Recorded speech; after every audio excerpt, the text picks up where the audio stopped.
आ गई आपकी favourite video जिसमें आपको एक से बढ़कर एक किचन के जुगाड़ देखने को मिलेंगे। बहुत ही अच्छे वाले टिप्स लेके आई हूँ जिसे देखकर आपका दिल खुश हो जाएगा और आपके रोज के काम बहुत ही ज़्यादा आसान हो जाएंगे। तो चलिए फटाफट से देख लेते हैं। आज साबुन के बचे हुए रैपर का एक बहुत ही अच्छा यूज़ बताने वाली हूँ। सबसे पहले तो इसके अंदर एक पेपर होता है, बहुत खुशबू वाला होता है, उसे मैंने निकाल लिया है। उसे आप कबर्ड वगैरह में रख दें, उससे बहुत अच्छी खुशबू आती है। अब इस बचे हुए रैपर का जो ऊपर का हिस्सा है जहाँ से साबुन हम खोलते हैं उसे आप अंदर की तरफ फोल्ड कर दें। अब डबल साइड टेप ले लें, अगर ये नहीं है तो कोई और चिपकाने वाली चीज़ ले लें। डबल साइड टेप ये 10 रुपये की आई है और 1-2 साल चल जाती है, इसलिए मैं हमेशा इसे घर में रखती हूँ। इसके बहुत सारे यूजेस है, मैंने बहुत सारे टिप्स में इसे यूज़ किया है। अब साबुन के एक तरफ आपको ये इस तरीके से चिपकाना है और जो दूसरा तरफ है वो हम किसी भी टाइल पर लगाएंगे किचन में। तो मैं इसे लगा रही हूँ जहाँ पे हमारा नल होता है, सिंक होता है, उस एरिया में इस तरीके से मैंने चिपका दिया है। अब उसका यूज़ ये है कि जब सिंक में कोई भी चीज़ फंस जाती है, कोई चने का दाना, किसी सब्जी का छिलका, लहसुन का छिलका वगैरह, तो हम उतनी छोटी सी चीज़ फेंकने के लिए डस्टबिन को ढूंढते रहते हैं। तो मैं क्या करती हूँ, ऐसी छोटी मोटी चीज़ें जो दिन भर में जमा होती रहती हैं उसे इसके अंदर डाल देती हूँ। इसमें से पानी भी निकलते जाता है क्योंकि नीचे थोड़ा सा होल होता है इस पैकेट में, और मुझे बार बार डस्टबिन को खोलने का झंझट नहीं करना पड़ता है और रात को एक साथ सारा कचरा मैं फेंक देती हूँ। हम सबको मिर्च का अचार खाना बहुत पसंद है लेकिन बनाना नहीं आता। मैं रेसिपी बिल्कुल नहीं बताने वाली हूँ। आज एक इतना अच्छा जुगाड़ लेकर आई हूँ जिससे बिना रेसिपी जाने भी आप मिर्च का अचार खा सकते हैं। तो सबसे पहले आपको क्या करना है, कम तीखी वाली मिर्चें ले आए। मैंने तो आज तीखी वाली लाई क्योंकि मुझे तीखा अचार पसंद है। उसकी जो डंडियाँ हैं उसे निकाल दें, पहले उसे अच्छी से सुखा लें। इसमें बिल्कुल कोई मॉइस्चर नहीं होना चाहिए। आप हवा के नीचे या फिर थोड़ी देर धूप में रख के इसे सुखा लें। अब इसे इस तरीके से आधा आधा टुकड़ा कर देना है। अब अचार बनाना नहीं आता तो मैं क्या करती हूँ, जो पहले से हमारे घर में पड़ा हुआ अचार होता है, जैसे कि ये नींबू का अचार है और एक और डब्बा है इसमें आम का अचार है, तो इसमें बहुत सारा मसाला और तेल पहले से ही होता है। तो मैं क्या करती हूँ कि जब मुझे मिर्च का कच्चा कच्चा अचार खाने का मन करता है तो मैं पहले से बने हुए अचार में इन मिर्चों को डाल देती हूँ। अब क्योंकि मिर्चें डाली हैं ऊपर से तो इसका नमक और तेल कम हो जाएगा। तो आपको क्या करना है, जितनी मिर्च डाली है उस हिसाब से थोड़ा सा सरसों का तेल या फिर जो भी तेल आप अचार में इस्तेमाल करते हैं वो ऊपर से डाल दें और थोड़ा सा इसमें नमक ऐड कर दें जितना आपको लगता है कि मिर्चों के हिसाब से। अब ये मिर्चें 5 रुपये की थी, ये कम से कम 5-6 दिन आराम से मैं ये अचार खा लूँगी। कच्चा कच्चा एकदम बहुत ही टेस्टी लगता है। आपको पता है कि मिर्च का अचार जो है पका हुआ इतना टेस्टी नहीं लगता है जितना ताज़ा ताज़ा लगता है।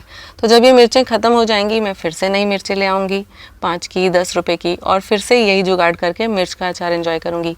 इस तरीके से जब आप मिर्च या फिर नींबू का अचार डालते हैं, समझ लीजिए आपके घर में नींबू की शिकंजी बनी है और उसके छिलके बचे हुए हैं, तो वो भी मैं धो के सुखा के इसी में ही डाल देती हूँ।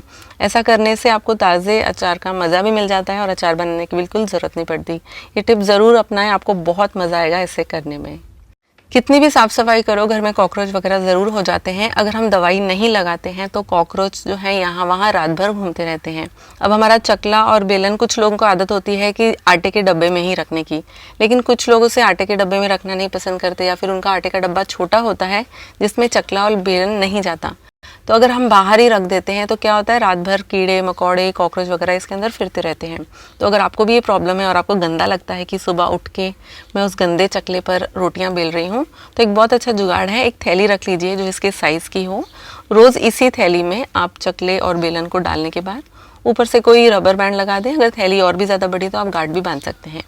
अब हो सकता है कि रात के टाइम पे यहाँ पे कॉकरोच वगैरह फिरे, लेकिन कम से कम वो इस थैली के अंदर तो नहीं जा पाएंगे, जिसके वजह से आपका चकला बेलन इन चीज़ों से दूर रहेगा, कोई इन्फेक्शन नहीं होगा।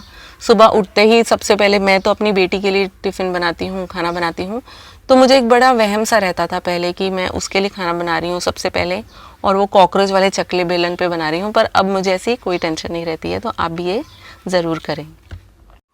हम जब भी कोई सब्जियां काटते हैं, गोभी की सब्ज़ी ले लो या फिर प्याज काटते हैं, मिर्चें वगैरह काटते हैं, तो इसका बहुत सारा वेस्ट निकलता है, छिलके वगैरह जो हम रोज़ फेंक देते हैं। मैंने एक बहुत ही अच्छी आदत अपनाई है। अब से मैं क्या करती हूँ, समझ लीजिए कि दिन में 1 बार या 2 बार मैंने प्याज छीला है और उसके छिलके जमा हुए हैं, लहसुन का छिलका है, गोभी का है या बैंगन का है, जो भी छिलके वगैरह होते हैं मैं उन्हें छील के एक तरफ रख देती हूँ और फिर उन छिलकों के अंदर हम ऐड कर देंगे पानी। पानी ऐड करने के बाद उसे ऐसे ही अगले दिन तक रख देती हूँ। मतलब एक फिक्स्ड प्लेट मैंने इसी काम के लिए रखी हुई है कि उसमें छिलके रखो, उसके अंदर पानी डालो, उसे कहीं साइड में रख दो और फिर अगले दिन यानी कि 24 घंटे के बाद उस पानी को छान के उसका बहुत ही अच्छा इस्तेमाल करती हूँ। मुझे पेड़ पौधे वगैरह लगाने का बहुत शौक़ है, लेकिन हम सिटी में रहते हैं, मुंबई में रहते हैं, यहाँ पे खाद वगैरह अच्छी नहीं मिलती है, जिसकी वजह से उतने अच्छे तरीके से ग्रो नहीं कर पाते हैं पौधे। जैसे मुझे धनिया लगाना है, कड़ी पत्ता लगाना है, एलोवेरा लगाना है, तो ये जो पानी है आप नॉर्मल पानी डालने के बजाय अगर ये 24 घंटे छिलकों में भीगे हुए पानी का इस्तेमाल करते हैं अपने पौधों को डालने के लिए, तो वो इतना अच्छा ग्रो करते हैं। और ये ऑर्गेनिक तरीका है। अगर आप बाज़ार से कोई खाद लेकर भी आते हैं तो हो सकता है कि वो हार्मफुल हो, लेकिन ये वाला पानी आपके पौधों के लिए बहुत अच्छा है, बहुत अच्छी तरीके से आपके प्लांट्स ग्रो करेंगे। अगली टिप है आलूओं को लेकर। हम जब भी इस तरीके से बाज़ार से बहुत सारे आलू ले आते हैं तो आपने देखा होगा कि उनमें जड़ें निकलने लगती हैं कुछ ही दिनों में, और जब हम उन आलूओं को इस्तेमाल करते हैं तो हमें सबसे पहले वो जड़ें निकालनी पड़ती है, फिर उन्हें छीलना पड़ता है, और कभी कभी उन जड़ों की वजह से आलू जो है वो ख़राब भी हो जाते हैं, अंदर तक गल जाते हैं। वो इसलिए होता है क्योंकि अगर हवा में थोड़ी सी भी नमी होती है तो नमी से जो आलू है अपने आप उगने लगता है, उसे पानी मिल जाता है, इस वजह से वो उगने लगता है। तो उस नमी से बचाने के लिए आप न्यूज़पेपर का इस्तेमाल करें। आपको पता है कि न्यूज़पेपर जो होता है पानी को बहुत अच्छे तरीके से अपने अंदर अब्जॉर्ब करता है। तो आप कोई भी पुराना न्यूज़पेपर ले लें और उसे इस तरीके से कट कर लें छोटे छोटे टुकड़ों में, और जिस भी छानने में आपने इन आलूओं को रखा हुआ है आपको बस उसमें इस तरीके से छोटे छोटे टुकड़े फैला देने हैं। अगर आलू के आसपास कोई भी नमी आती है, कोई भी मॉइस्चर आता है, तो न्यूज़पेपर उसे अपने अंदर अब्सॉर्ब कर लेगा। अगर आप न्यूज़पेपर यूज़ नहीं करना चाहते हैं तो टिश्यू पेपर भी कर सकते हैं, लेकिन वो तो आपको बाज़ार से ख़रीद कर लाना पड़ेगा, ये तो फ्री का जुगाड़ है। इस तरीके से आप करते हैं तो आलू लंबे समय तक सस्टेन करते हैं। अगर आपको मेरे टिप्स पसंद आए तो वीडियो को लाइक ज़रूर करें।